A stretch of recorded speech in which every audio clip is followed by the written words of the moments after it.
In this video, let's talk about management, their roles, the decision-making process, and success skills. Managers have many roles. One of them is informational. They monitor, they gather information that is important. So it could be progress reports, it could be competitor data, and so forth.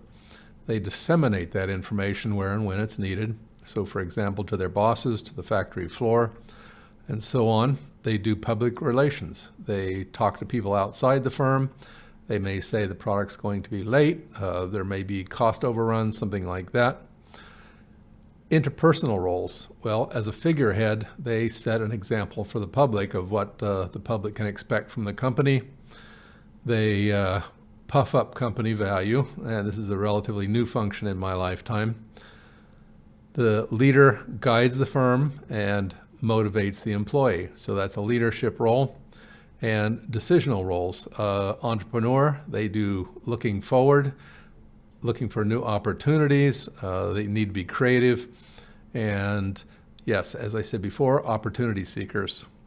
They are contingency leaders. So when bad things happen or unexpected good things happen, like competitor collapses or bad things like a recession starts, they go out and they handle these crises.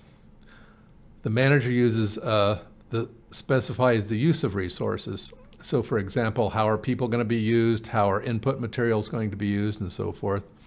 And as a negotiator, well, they lead company negotiations. The decision-making process. Well, by definition, decision-making is choosing one alternative out of a set of alternatives.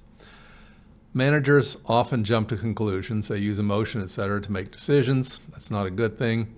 They often patch symptoms instead of fixing root causes because it's faster, which is, that's usually true, but it does not fix the base problem.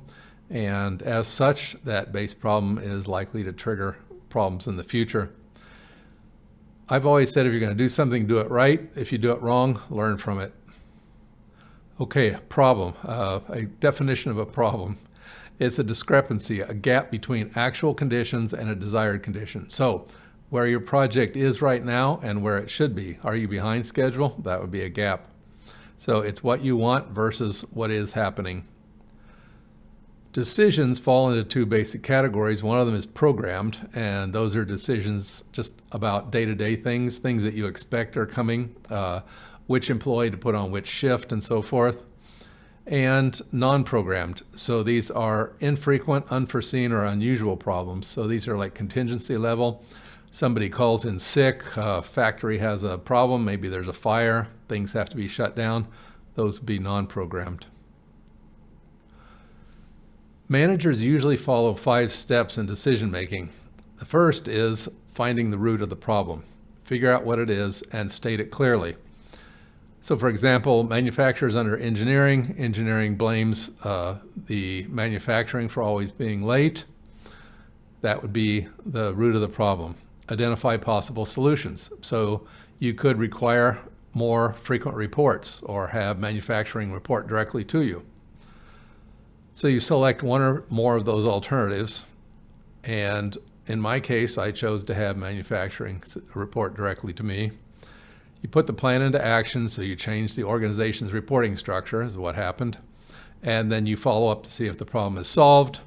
So yes, in my case, it turned out that engineering was delivering designs late, then blaming manufacturing, and this change in structure removed their excuses. From the United States Marine Corps, they say that if you have 70% of the information, you've done 70% of the analysis and feel 70% confident, then act. So this prevents analysis paralysis, and I've also called it creative laziness, where people find excuses not to move forward. These are managerial skills for success. You can see this diagram over here. We have conceptual, communication, interpersonal, technical, and analytic. Analytic skills. So this is identifying problems, generating alternatives, selecting the best solution, and prioritizing issues. So you have limited time and you have limited stress to deal with things. You need to recognize underlying reasons. That's the root cause we just talked about a little bit earlier. Then you have technical skills. So that's this band up here in the green. These are not techie skills. This is not being able to fix your own computer. This is the ability of a manager to acquire and apply specialized knowledge and expertise. So this is like using spreadsheets or industry stats, things like that, competitor reports. Then you have interpersonal skills. So this is dealing with people inside and outside the firm effectively. It's not just bossing people around.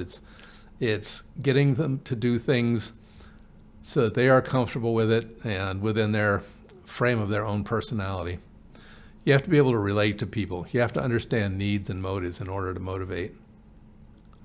Communication skills, the ability to speak, listen, and write effectively. So this includes things like social media, email, public speeches, company speeches, inside, outside speeches. You need to be good at communicating, or you can ruin your company and career. And it does take practice. Very few people are born with a skill to speak. And yes, you can always improve on it. There's many ways to do that.